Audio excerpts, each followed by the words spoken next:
Sup, Ryu here for the Yu-Gi-Oh! Council.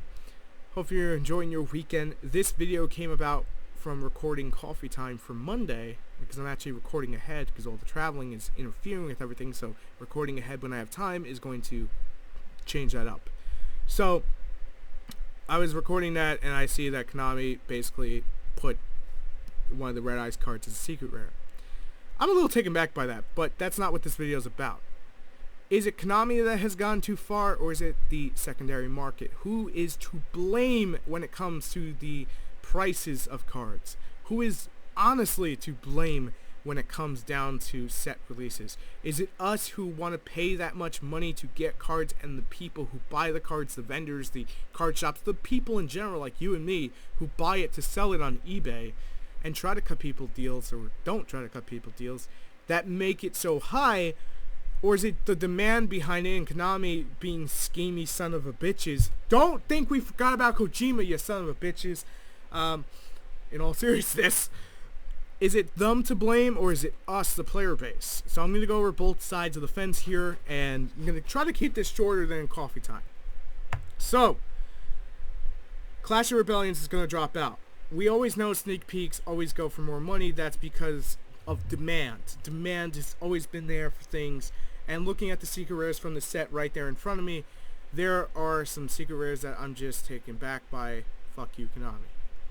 So, the one big secret rare, well, two big secret rares in the set are Mistaken Arrest and Odd Eyes Rebellion Dragon. And honestly, those are going to go for a lot of money. But Blackstone of Legend, Aromage Jasmine, and Red Eyes Flare Metal Dragon, key cards to decks that people want to play that are not going to be competitive 100% just yet or at all. You can't really say about Aromage or Red Eyes, hence why. They bumped the secret rares. Story Mirror Force I could understand, and I'm just going to stop trying to pronounce it. It's number 98 in the set. I'll have it up on your screen. They boosted these in rarity hikes. Also, the Archfiend Eccentric is also up there. So those are your 8 secret rares. Now, when those come out and they're going for $30 to $100, is it Konami to blame for making them that rarity, or is it us for making the demand of wanting it and the vendors for selling it for that much?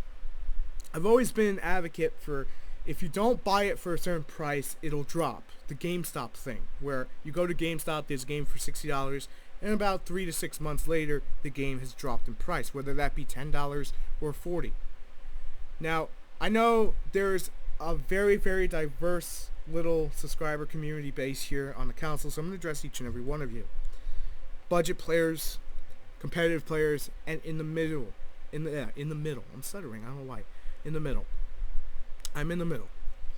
I know there's budget players. Budget players who wanted to play Red Eyes. Budget players who could play Chicken Race, though. You see the problem there? I figured Chicken Race would be secret rare. Now, for the competitive players, what secret rares are you going to be looking for? You're going to want, most likely, and I don't mean to say this like, you know, I'm coming off, this is what you're buying. Odd Eyes Rebellion Dragon for when we get to the Magician deck, if that's going to be a thing for there. I don't have it fully in front of me. Mistaken Arrest, definitely, and maybe the Synchro that I keep fucking up the name, and probably maybe Storming Mirror Force. Everyone else who falls into the second category, as Konami would put you as, and there's actually a reason I say that, is because of the trend of the Konami sets that have been happening. One's a casual set, one's a competitive set. You could be competitive casual or competitive budget. That's always the thing too. But for the more laid back community, let's put it that way, that sounds a little nicer, the more laid back community, you're going to want the other half of the secret rares. So Konami has created demand for secret rares that you'll want. So again, it's kind of, Konami made them that way, and they're one per box, and there's a case of 12 boxes and a go, and the case costs $600, and people want to make their money back because that's what Konami sells it. You know, well, Konami sells it a little bit cheaper than that, probably around 4 to 5 range, probably even less than that. Who knows? It's about like $250 to $400, somewhere around that way. You know, for a store to buy it. Just to give you an example. So those people want to make their money back, and people who are buying it to sell on eBay want to make their money back. There's a demand. That demand will then cause the cards to rise up in price. Now, the reason we don't see this with something like, I'm going to go outside of Yu-Gi-Oh real quick, follow me here, something with, I don't know, a video game like Pokemon, Call of Duty, Halo, Dark Souls, whatever game you like to play, the newest Batman, great game, newest Batman, newest WWE game. The reason we don't see a price hike in any of those games over something else, like, okay, let's be honest, WWE game, it's shit. We play it if we want to just play it for fun. Do I want to pay $60 for it? Fuck no. Would I pay $60 for Call of Duty, Batman, AAA title, Halo? Probably yeah. Would I play like 40, 60 for Pokemon? Yeah, because I know it's going to be quality. WWE doesn't really spit out quality when it comes to their video games. So it's kind of that same situation here.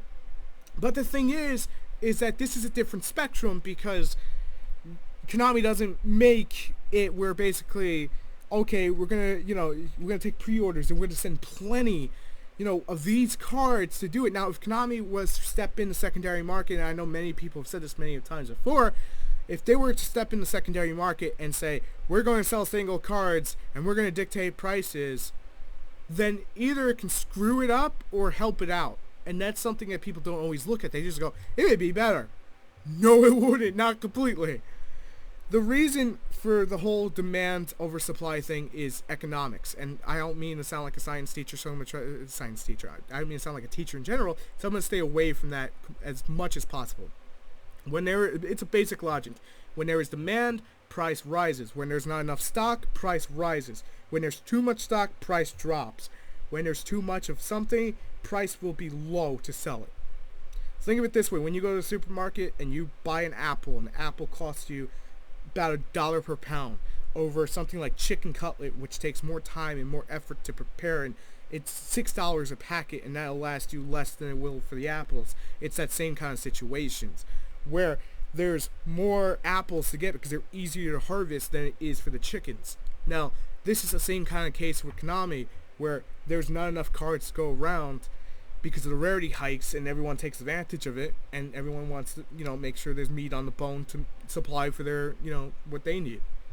What a lot of people tend to forget is, and I know from a business aspect it's very forgettable, is that there's people behind the scenes, who sell you cards, and those people have homes that they want to pay for. Or there's people behind YouTube, the same situation, and there's people behind who want to buy the product. Konami's trying from what I see to cater to everyone, but they don't always succeed with it, in all honesty. And there's easy ways to fix that. Megatins are a good way to fix that. It is. But what we're asking today and trying to figure out, which is the problem? Is it the player base spiking up demand, or is it just the Konami being assholes? I'm going to address the player base one more time before I switch over to Konami here. If the player base gets excited about a deck on YouTube, everyone wants to play it, but here's what happens. Because the TCG market, Europe, English, America, South America, this side of the planet that's not, the Asian side, no disrespect, but they get their cards before we do most of the time. Japan's mostly going to get it first, 90% of the time. What happens is that we see that, we go on Dead Pro, we play it, oh, it's not that viable. Oh, God, is it ever viable? When we hear that word, that's when everyone gets demand up in price. I want to play this deck. We talk about it on forums. We get excited. We talk about it here on YouTube. We're talking about it on Facebook. We talk over the water cooler at our jobs to our friends who play Yu-Gi-Oh! No, that's not me, but I know like one guy that does, and it's hilarious. I love that guy. This guy's awesome. But is it just us, the players, causing the demand to rise, or is it Konami's fucking rarities that are just too much to take? Because let's look at the rarities and be honest with each other. There's a good balance in this set coming up of just rarities and good stuff to get, and something for everyone who's going to want something. There's good rares, there's good commons, there's good supers, there's good secrets. I don't really see too many bad supers, ultras, secrets. Just make sure I got a rarity in there. I don't see a lot of the bad ones that you normally would, like, oh, this is half-assed. But what's going to happen is that this set will sell like a motherfucker, and the problem with that is that a lot of prices will spike up because of it. There is a high demand for quite a few cards in the set. Those cards are going to be high price. But at the same time, Something that would be a little more casual based is going to be high price. I'm looking at you, Red Eyes, and I know some of you are probably going, Red Eyes Flare Metal Dragon has 2 rarities, Ryu. I know, I see it in front of me. It has the ultimate and it has a secret. I'm not a big fan of ultimate rare over secret rare. I would pay $5 more if I was going to get that secret rare. That's just me. That's not everyone. Not everyone can afford that extra $5. And sometimes it's easier to blame Konami than it is the player base. But if we sit back and we have a little bit of patience, then maybe, just maybe, if like 100,000 of us did that, because I see that around Asian Eyes channel there's around that much, or Simply Unlucky, he's got, I think, like close to it, or no, he's got to have higher than that. I don't know. I don't keep tabs on everyone. No disrespect. But what I'm saying is, if we sat back and didn't jump the gun so quickly, then maybe the prices wouldn't be so high. Maybe it's not Konami's fault after all. Because at the end of the day, Konami's trying to be a business, and sometimes you got to be the bad guy in the business. No, I'm not standing up for Konami. No, I don't agree with their damn rarity hikes. I think it's an injustice. I think certain cards should be higher rarity and certain cards should be lower. And what I'm actually going to say may piss some people off. I'm not saying every meta card should be secret. I'm not saying every single casual card needs to be secret. There needs to be a good balance.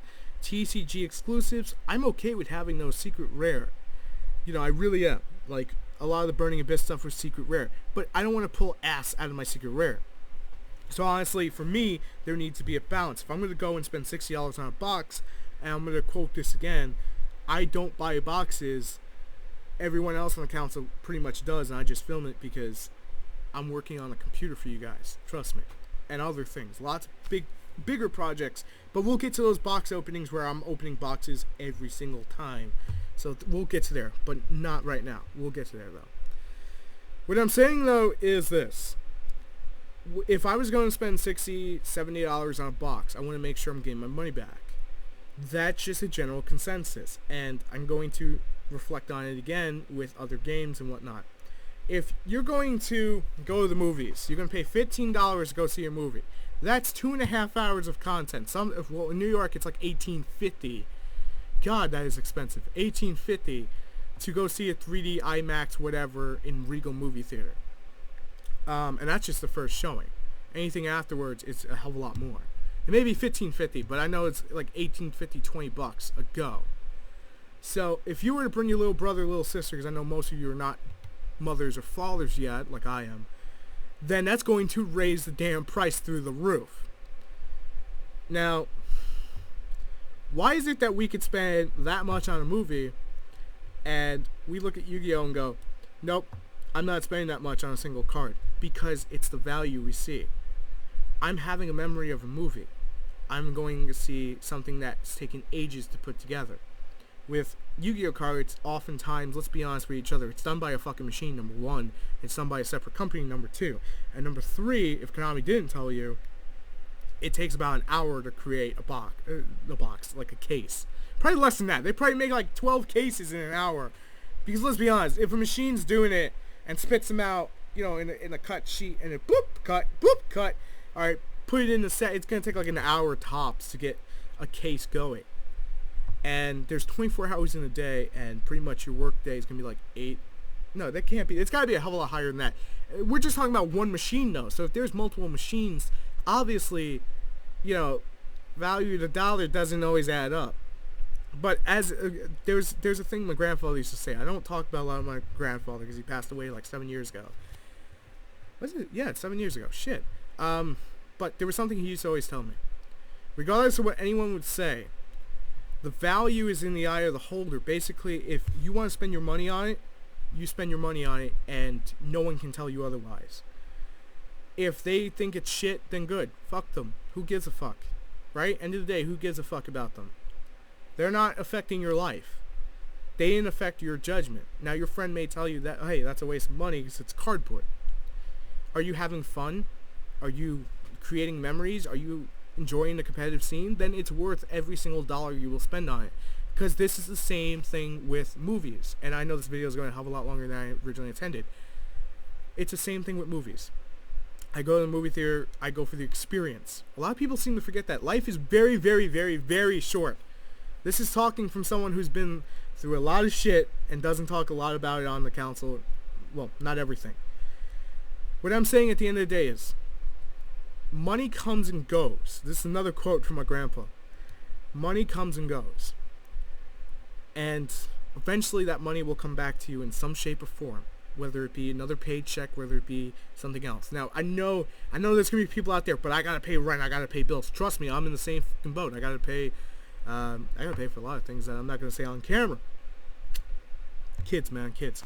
Anyway, what I'm saying is, it's a lot of that whole value in the eye of the holder thing that it goes back to, where as we as the players can dictate prices to an extent, but Konami's also 50% guilty. So at the end of the day, what it comes down to is everyone's just trying to make ends meet. And I know some of you are going, but this is a card game. It still make ends meet, you know? People still create careers off it. And I can't take that away from them. I give them hats off and shit. But at the end of the day, someone has to be the bad guy, someone has to be the good guy. I blame Konami for boosting the rarities of certain cards because knowing that people wanted to play it. Isn't it injustice 100%? Sometimes. Especially when there's really a giant player base that just wholeheartedly wants to play it and the deck's not even going to be competitive. End of the day, it's also partly the player base's fault because of the sheer fact of demand. When demand drops, time and time again we see it. When there's more than there is demand, prices drop. And that's something that everyone seems to want to forget because they don't want to admit to it, or they don't want to take, a hold of it. They don't want to agree with that fact. We're both Konami and the player base. We are both, this is why I'm laughing, 50% guilty of the topic of this video. Some of you may think Konami, you know what? I'll be fair. Konami's 65%. Konami's 65%. You know why? Because that fucking Minerva shit. Now everyone's gonna give me shit. That Minerva shit, making a prize card, fucking shit, man. That's gonna be a topic for another video, and it'll probably be out soon. So thank you guys for watching. I'll catch you guys later. I'm Ryu. And make sure to check out the Council Network because we're going to be posting content on there again. I got a little bit behind because I was working on the custom built computer, as I like to put it. But that video, there will be a video of all the parts and everything like coming together up on the Council Network when the computer is actually built. Anyway, thank you guys for watching. I'll see you later on. I'm ready for the TheYugiohCouncil.